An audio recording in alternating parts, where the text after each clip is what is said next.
The issue here is that show and tell doesn't necessarily lead into a kill. It's got a lot of the same problems when you're playing against Knight of Reliquary decks where, you know, you show and tell, they put something in, they go get a Caracas. Here, it's a lot of the same elements, except Tom might just kill you. If you put a show and tell in, he goes and gets Blood Agent. Then he might just kill you on the untap. So there's some big risk here for show and tell. Jared would prefer to win the game through sneak attack, but that might be a little too slow for what Tom's doing. You see here some numbers up there. Tom is the overall 3 seed, which is why he is on the play. Jared was the 6th seed. They also have rankings. They're both in the top 5 players in the Player of the Year race right now. So this match has a lot of implications for Jared here. Of course, he would like to win the Invitational, but he's also looking to potentially snag either an at-large bid at the end of the year, and he's in contention right now for the Season 4 point invite as well. So the further Jared gets, not only money in this tournament, not only the opportunity to win the Invitational, but even if he falls a little bit short, it matters a lot for Season 4 and the end of the year. All right, a turn 1 Noble Hierarch for Tom Ross. It's one of his best turn 1s, but Jared may just one-up him on speed here. Ancient Tomb and double Lotus Petal on his turn 1. Are we seeing a turn 1 kill here? He's going to go for show and tell on turn 1. And this is something that Tom has very little interaction with. I mean, this show and tell is daze proof even. And there's 3 copies of Force of Will in Tom's deck, and he does appear to have one in hand. Yeah, he has the Force of Will, and he's going to have to do that. Force of Will pitching Jataxian Probe. And how interesting here, and I want to point out this heads-up play for Tom. Jataxian Probe, I believe, was his only...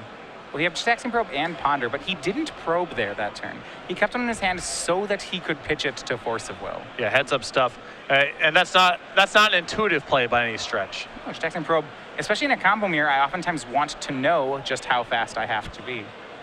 And we'll see that now. Jared just had it, almost had it all. He has another Lotus Petal, another land, Force of Will, and Gristlebrand. So this is a hand that's capable of reassembling pretty quickly, but for the time being, Jared has nothing going on, and Tom has free reign. Yeah, I mean, Jared, I think there was hoping just to, I mean, if Tom didn't have Force of Will, and it had to be Force of Will, not just Daze, Jared was going to just steal that game right off the bat. Not a bad keep by Jared, of course, and Tom especially with the 3 copies of Force of Will in his deck. A good risk-reward analysis there by Jared, but Tom had the answer ready. Question is, yeah, how fast can Tom kill? His hand did not have much of his own combo in it. On the top of his deck, he's going to go, he sees Daze, which he takes. Going to make a Glistener Elf and an Inkmoth Nexus. So there are 2 Infectors on the board now. It looks like he can start punching for 2 Infect a turn starting next turn, but that's still a 5-turn clock. Jared has a lot of time to reload. That is a lot of time. Though Jared does have a lot of below average draws in his deck from this point. Cards that are not going to help him much. Lands, redundant fatties, counter spells. All right, he's going to play out that second Lotus Petal now that Tom knows about it. The reason to hang on to it would be in case he has a Brainstorm. He's going to now cast Jataxian Probe. And Tom here also very defense light. Yeah, draws Volcanic Island. So you see now he has a Volcanic Island, a Force of Will, and a Gristlebrand. He actually has enough mana to cast that Force of Will if he needs to. Though as we know, there is a Daze waiting in Tom's hand. Tom will start his turn then on a Brainstorm. How fast can he kill he's going to be looking for pump spells, things that just get the job done real quickly. Alternatively, some Dazes are things he can work with as well. If he can just keep Jared indefinitely off the combo, maybe this 5-turn swing will be enough. It's tough to get much value out of a Daze at this point because Jared has enough mana to even pay for sneak attack if it gets to that point. Yeah, looks like Tom's going to put some of those back with a Brainstorm, then crack a fetch land. The incentive to keep a Daze is even if Jared plays sneak attack with 5 mana, you can Daze and that's a 1-turn reprieve. Exactly, because he wouldn't have the red mana source to throw Gristlebrand in. As we know, the Volcanic Island in his hand does provide that 6th mana to play through Daze. Looks like Tom's kept one of his Dazes. A Daze and a Brainstorm was his hand. Yeah, he had the option of taking 0, 1, or 2 Dazes off of that Brainstorm. Elected to keep 1. Yeah, certainly I think he'd have to keep the Brainstorm off it. We'll see if he fires it off right away or if he waits. I'm not sure how much value he'll get off an immediate Brainstorm. Yeah, he could look for additional help this turn, although mana is unlikely to be a bottleneck, so he can just pass, untap, Brainstorm, and look for something big. All right, Glistener Elf exalts in for 2, and Tom is on the board. Turn 1 down. Jared's at 2 poison. If Tom can put together 4 more turns, he'll have the game. Alternatively, any pump spell will shave 2 of those turns off. And you see the Tom Ross Infect token there on the screen.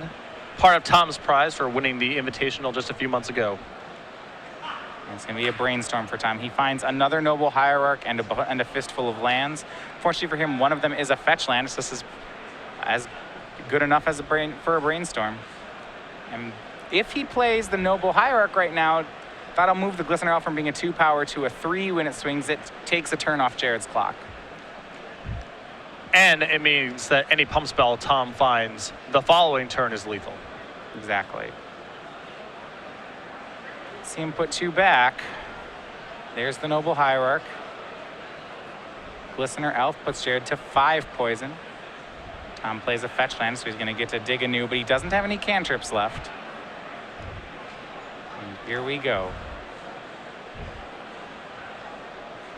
The thing is that a pump spell possibly this could even put Jared dead even if he gets the Gristlebrand into play. Because both of Tom's creatures would be lethal here with a pump spell. One of the nice things about dealing infect damage as opposed to trying to kill someone conventionally, lifelink no longer an issue. Lifelink's not an issue. There are some drawbacks. For example, Jared can tap that Ancient Tomb with impunity in this matchup. Gataxian Probe. Sure. Dismember. We've seen it all. Yeah. He's just... The 5 damage he's taking right now, that's all him. We'll see. Did he find a show and tell? What did he find? It was a blue card. We'll see what it is. It's Brainstorm. Pretty good draw here. See if he can find a combo piece. It is Scalding Tarn, Gitaxian Probe, and another Brainstorm. He has some redraws. Yeah, now with that Scalding Tarn in play, he gets and another Brainstorm that he's found here. He gets a lot of looks at it. The issue here is it may have to be this turn or bust, depending on what is in Tom's hand. Jared cannot afford to be, waiting for the ideal spot, trying to set up the ideal hand. He needs to go now. Well, he knows it's a 2-turn clock on the board, and he suspects that it could be a 1-turn clock. Now, he does have the option of trying to keep Force of Will as a way to defend himself from the kill here, but it's not clear that he can keep Force of Will and a blue card and still search for the pieces that he needs. Right, I imagine we're going to see him crack this fetch land and then burn some more cantrips. And you can see he's throwing caution to the wind a little bit here. He's gotten rid of the Force of Will. He's keeping Brainstorm and Gataxian Probe, which I like here. He doesn't really have the luxury of leaving a Force of Will and a blue card left over in his hand. He's just got to go now, even though he's risking potential death next turn if he misses off of these cantrips. All right, fetches for another Volcanic Island. So remember, he does have Probe and Brainstorm left, so he can go 4 cards deep, looking for a Show and Tell or a Sneak Attack.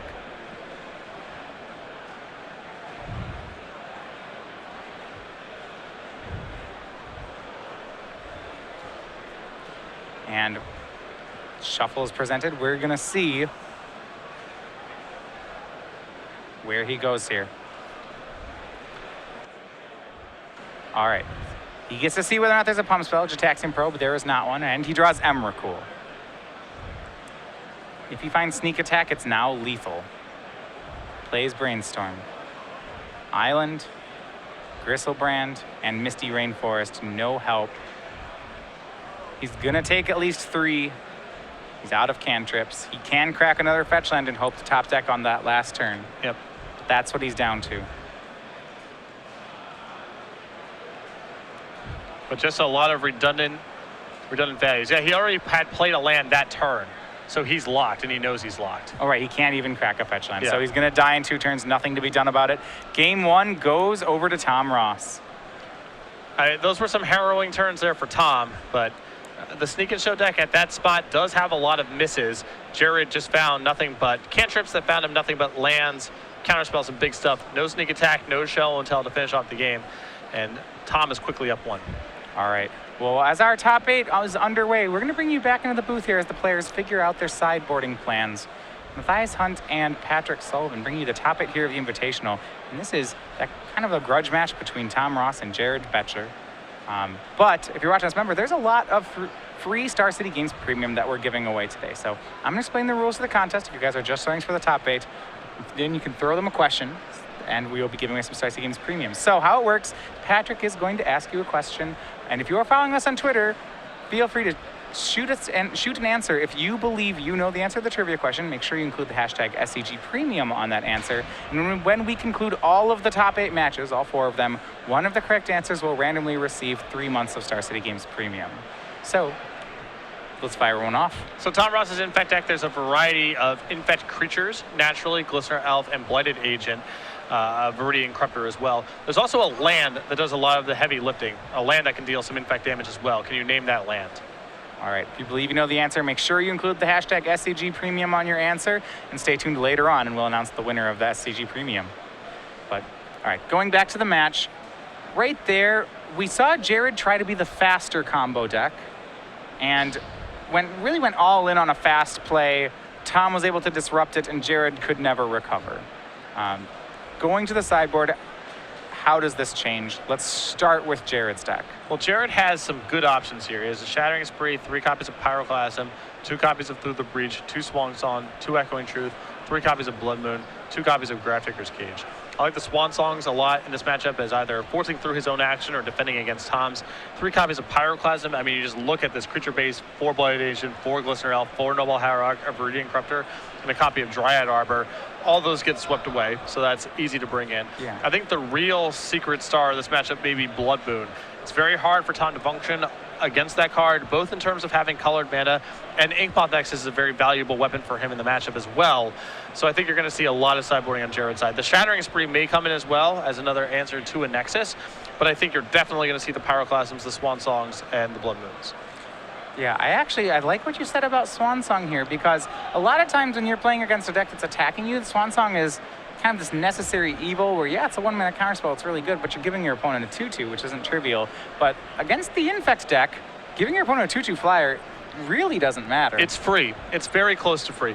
Now, there are weird scenarios that come up where between Noble Hierarch and creatures, the Infect deck, and pump spells, the Infect deck can kill with conventional damage, but that's definitely the backup plan and not the primary plan. So Swan Song very well suited for this kind of game.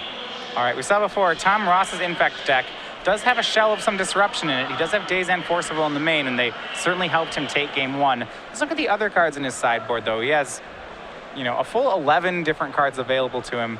Do you think he becomes more controlling here with cards like Spell Pierce, Hydroblast, and, possibly in the last Force of Will? I think he can turn into some sort of, fish counter sliver sort of strategy here, where he can play one threat and protect it long enough. It's almost a Delver strategy here with still his combo element.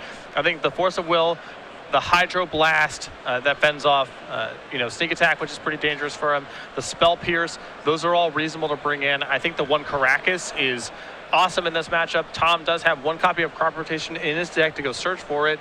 That does a lot of work against Gristlebrand and Emrakul, of course. And I think the additional counter spells do some lifting here as well. All right, one card I want to mention quickly here is Piracy Charm. It can make a player discard a card at instant speed.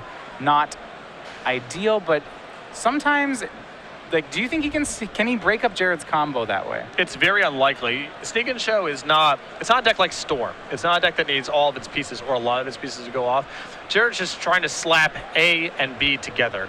And there will be some percentage of draws where discarding a card matters a lot, but I think more often than not, he's going to have leftover tools in his hand if he's able to do his thing. Yeah, other modes on Piracy Charm, that would be the one that he would want in this matchup. And I think I agree. I would be surprised to see him boarded in. But this Crop Rotation into Caracas, that's some pretty big game in this matchup, and something I wouldn't typically expect out of a blue-green deck. Yeah. All right, as these players move to game 2, we have some updates from other parts of the bracket. Devin O'Donnell, he's our Bug Delver player. He is up a game on William Cruz, 1-0. Alex Finchler as well took game 1 off Reed Duke, so our Punishing Jund player takes the first game off Reed's Blue-White Miracles deck. Yeah, the matchup is already, I think, a little rough for Reed, and his main deck, Red Blaster, doing no help there as well. Yeah, and remember, in these best of fives, game one can be a little different than the rest of the games. You're playing a whole slew of post-board games as opposed to just one game one. And in this matchup, I think that helps Jared a lot because he's bringing a lot more to the table in the post-board games than Tom is. All right, so we are underway. Jared starts with a turn one ponder.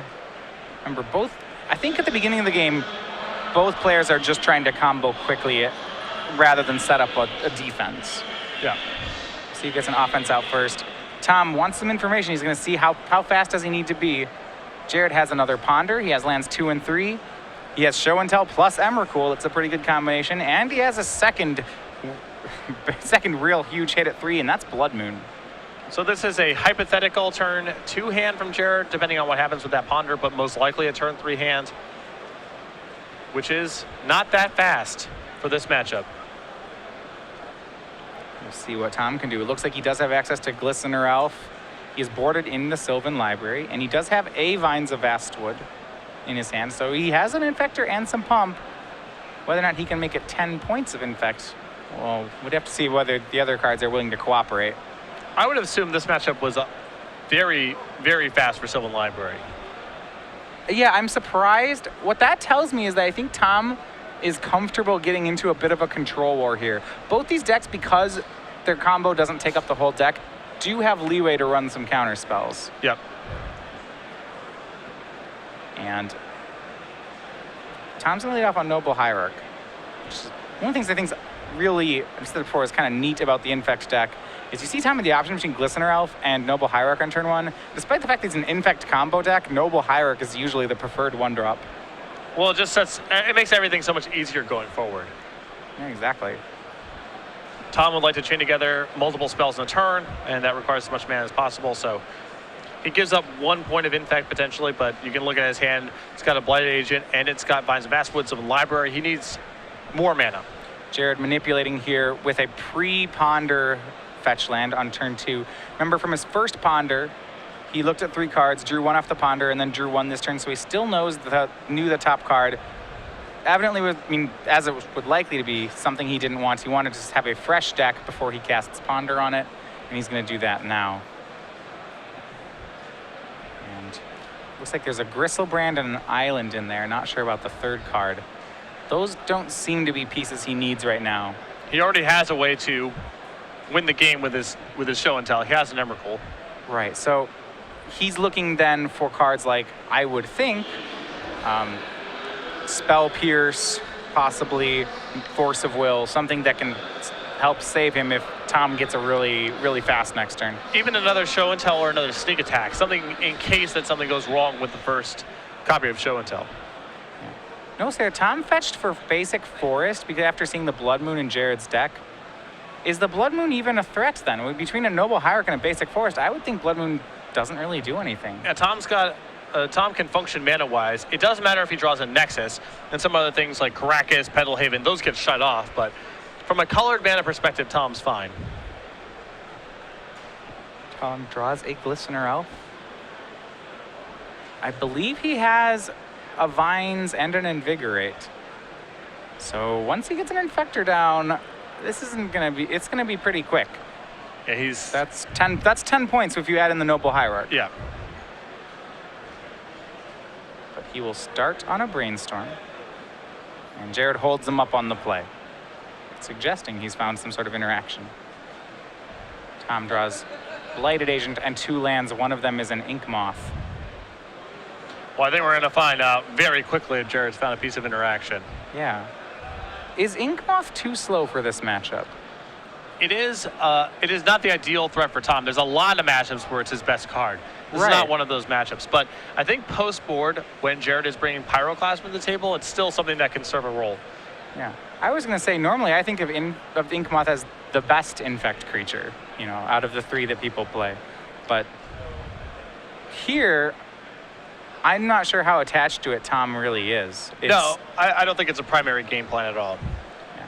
It's harder to pump because it's just that's a lot of your mana. There's many matchups in Legacy, particularly the Abrupt Decay matchups where Inkmoth is your best card. Yeah, if they're leaving up a kill spell, it doesn't matter if it's an Inkmoth Nexus. But here, I'm sure Glistener Elf and perhaps Blighted Agent are the threats he would like to have. We do see 8 points of pump in Tom's hand.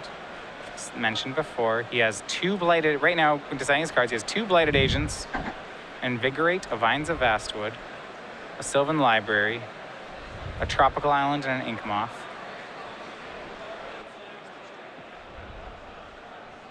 He's going to play Ink Moth and actually go for Sylvan Library here. So despite, I am interested. Okay, so despite having 8 points of pump in his hand and a Noble Hierarch on the board, he's going to go play Sylvan Library. Well, if he has a land, this is still... It's so still imagine he casts a Glistener Elf here. Jared untaps and plays Pyroclasm. Now there's a fight. It's very unlikely Jared chooses to Pyroclasm away this board, and it's still lethal next turn if Tom has a land to play. Yeah, and there was a Tropical Island in that brainstorm, so Tom does have a land to play. So he's still planning to activate Ink Moth with his last 2 mana, Vines it, Invigorate it, swing for 10. He gets 2 different paths here. If Jared plays Blood Moon, he can say, okay, fine, untap, play another Infector, or fight over the Blood Moon if he wants to. And if Jared has Pyroclasm, he's fine as well.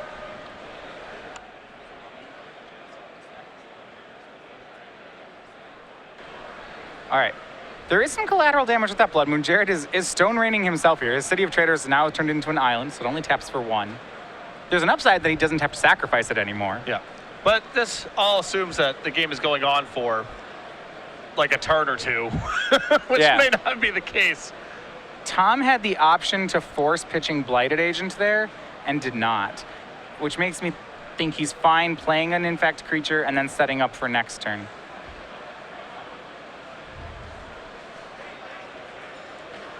A lot of strong patience on the side. I feel a lot of players with a 10-point swing next turn would want to snap force whatever Jared played. Yeah, there's no rush on Tom's side. Blighted Agent off of Noble Hierarch.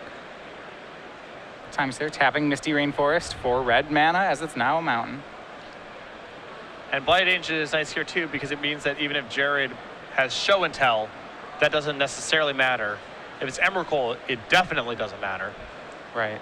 If it's Gristlebrand, well, then Jared has redraws and so forth. But Blood Moon turning everything into a mountain as you see it there on your left. Well, nearly everything. Each player has 1 non-mountain land in play. It looks like Jared's going to go for a Show and Tell. I think this might be Show and Tell with the intent of putting in Sneak Attack. Because Show and Telling in either of his creatures in the spot doesn't work. He may still die. Yeah, and Tom does have Force and Blighted Agent. Force pitching blue card takes care of the Show and Tell.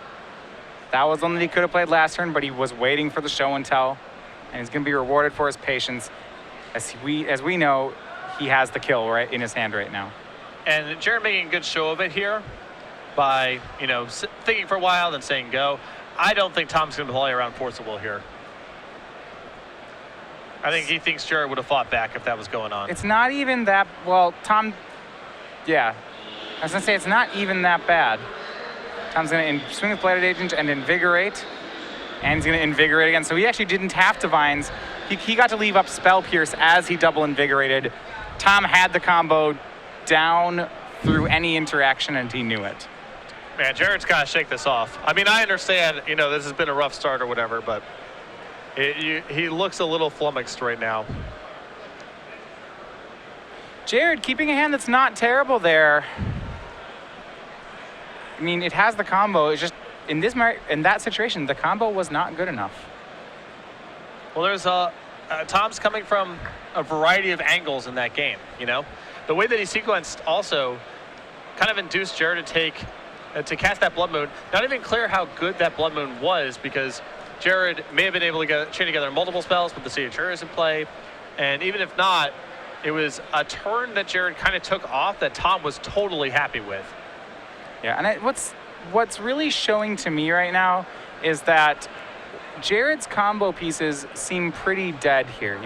The Gristlebrand in his hand, for example, isn't really a card. It lets him win, but it doesn't do anything else. Whereas Tom's cards that he's winning with, things like a land, Inkmoth Nexus, or Noble Hierarch, those are letting him get a leg up in the counter war. So Tom's able to utilize all his cards, I think, a little bit better than Jared is right now. There is a certain, leanness and efficiency to what Tom is doing. Also, another problem here is Jared cannot be, too confident that show and tell is a win. If he's showing tell in Gristlebrand, maybe he can draw enough force of will to stop whatever Tom's doing on the way back. Show and tell into Emrakul is, I would say, unlikely to win the game. Right. Tom gets to untap. He gets to, if he has a Blighted Agent, Jared's very likely to die on the way back. This is something that you often see. There are a few legacy matchups that work this way. For example, back when Elves used to play Priest to Titania, you could put an Emrakul into play, they'd put a Priest in, and then they'd untap and kill you. Infect can put Blighted Agent into play, untap and kill you. And there are a few decks that work this way, so you have to be careful with show and tell. Some updates. Devin O'Donnell and William Cruz, this is your Bug Delver matchup versus 4-color Delver. It is 1-1, so they're going to a game 3 and a game 4, maybe the full 5. Also in our bracket, all the game 1s have finished. Shihui Yim, he's playing against Peter Ingram, trying to deal Peter his first and, well, only legacy loss. Shihui has taken the game 1, his Blue-White Miracles deck, up a game right now against Bug Delver. So now Jared is going to have to break serve twice to take this match. He gets to be on the play here, assuming that he wins. He will be on the draw for a 4th and theoretical 5th game. What makes Sneak and Show to me so powerful in Legacy is when you're playing against decks that don't have the right kind of interaction, you just kill them right away. You Lotus Petal out a sneak attack, you throw an Emrakul at them, and the game's over. Infect has this problem, that cards like Swords to Plowshares can stop you. Lightning Bolt can stop you, though that one only sometimes gets you. But in this matchup, that doesn't really matter, as Tom does have the cards needed to interact. Yeah, he can fight, and that's a very true point. Sneak and Show cares about very few cards, but cares about them quite a bit. Tom's deck kind of cares about everything. I mean, creature removal, blockers, those effects do matter, but he's not going to be shut down by any one particular card. Even in Modern, Infect is kind of this combo killer deck. It's a combo deck that's very good against other combo decks. Combo decks tend to not play removal, and when you don't play removal, Infect is a very fast and pretty robust combo deck. Like, its weakness is that most fair decks can interact with it, but in combo mirrors, say in Modern, if you play Scape Shift against Infect, Infect can hardly lose. Yeah, it's a very challenging matchup. I would imagine a lot of the slower decks in Legacy having a real hard time with this matchup. The slower combo decks, your high tides of the format probably are equally ill-equipped to deal with Infect. And we're underway. Jared starts with the Ponder, and Tom gains his mana advantage again with a turn 1 Noble Hierarch. I'm curious to see if Jared considers this to be Pyroclasm worthy on its own. He does have a Blood Moon in hand, so there is an argument for just trying to chain Pyroclasm into Blood Moon. Hope that you shut down Tom's mana. Yeah, Tom did, unfortunately for Jared, just have Basic Forest to get the Glistener Elf. In Tom's list, there is 1 Basic Forest, so perfect. Yeah. It's the right number because he's drawn it. So he fetched for it last game because he saw he probed, saw the Blood Moon, and decided it was a good time for Forest. This game, he just played it. And Tom has another. I think that he has another turn 3 kill with Force and Pierce in hand. I mean, Noble Hierarch into Glistener Elf and Ink Moth. Jared has Pyroclasm Pierce here. So if he goes for Pyroclasm and fights a war, are you saying that Tom can double counterspell, win the war, untap, and kill him? I think so. We're going to find out. That's pretty gross. Okay, Jared's going for the Pyroclasm. And when Tom has hands like this, there's nothing Jared can do. He can try to be faster, but his deck, there's way more moving parts, and Tom asking for how many cards in his hand. Tom actually doesn't have the blue card to Pierce and Force. Pierce is his only blue card to go with Force of Will, so he can only fight a single counterspell war, not a double. Now Jared can Pierce back. Tom has the option here of forcing, leaving up his 2 mana, or trying to Pierce.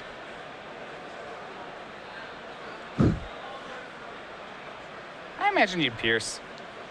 Force pitching Pierce seems Not if he's trying to kill him next turn. I mean, All right, now you're right. Not if he's trying to kill him immediately. He's going to pierce the Pyroclasm. Well, Jared's going to pierce back. Tom's still not in that bad of a spot. He's got and gets to keep an Ink Moth around. he also gets to invigorate something. Yeah, he can save something with the Invigorate. That'll actually be interesting. Is it worth saving something with the Invigorate, or are you just saving it to go to the Dome? It's like an 8-point Lava Spike, right? The problem is that the other card in his hand is Vines, and that card's going to be really hard to cast if you're activating Nexus without that much mana in play. Yeah, and you're absolutely right. He uses Invigorate to save Noble Hierarch. And there's the Daze this turn, which he drew. Remember, he actually doesn't have the Island for Daze, so Daze is kind of a weak card at the moment. But he will put Jared up to 2 poison and play a Glistener Elf. So now Blood Moon doesn't really matter very much. If Jared has another Pyroclasm to go with the Blood Moon, or Jared's just going to try to go for winner, he has Show and Tell.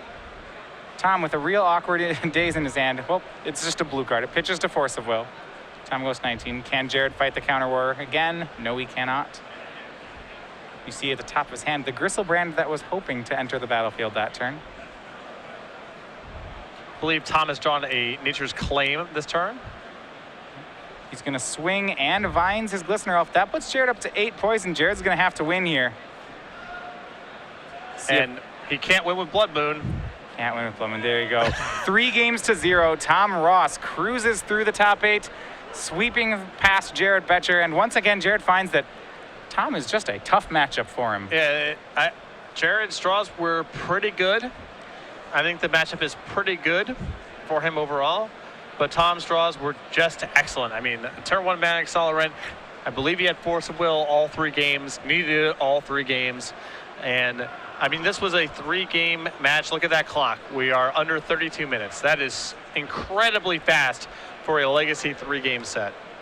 Yeah, so update. Tom Ross moves on to the semifinals. Can he win back-to-back Invitationals? Remember, this is kind of reminiscent of the last top 8 of an Invitational Tom was in, where he kept winning 3-0 with, only 20-some or 30-some minutes into the match. That was with his standard deck, too. The pre-Goblin Rebel Master boss slide deck that was very extreme. I mean, not even Mutabolts in the main deck. I believe 17 or 18 mountains total. And he saw through that elimination rounds, going 9-1.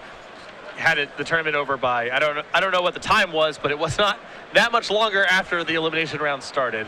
And off to a good start to repeat that performance right now. Yeah.